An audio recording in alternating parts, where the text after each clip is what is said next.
గెలిస్తే కేసీఆర్ ఎంపీలను ఎమ్మెల్యేలను అమ్ముకుంటాడు. హరీష్ రావుకు మాట్లాడే హక్కు లేదు. నీలం మధును గెలిపిస్తే ఇందిరమ్మ రాజ్యంలో ప్రజాస్వామ్యం గెలిచినట్లు. నర్సాపూర్ కాంగ్రెస్ ప్రచార సభలో మంత్రి కొండ సురేఖ.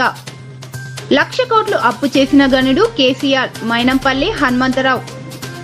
నీలం మధు వార్డు నెంబర్ నుండి పై స్థాయికి వచ్చిన వ్యక్తి గనుక కార్యకర్తల బాధ తెలుసునని బీసీ సామాజిక వర్గానికి చెందిన నేతను భారీ మెజార్టీతో గెలిపించాలని హనుమంతరావు కోరారు. నర్సాపూర్ నియోజకవర్గంలో భారీ మెజార్టీ ఇస్తాం. ఇన్ఛార్జ్ ఆవుల రాజిరెడ్డి భవిష్యం తెలిపారు.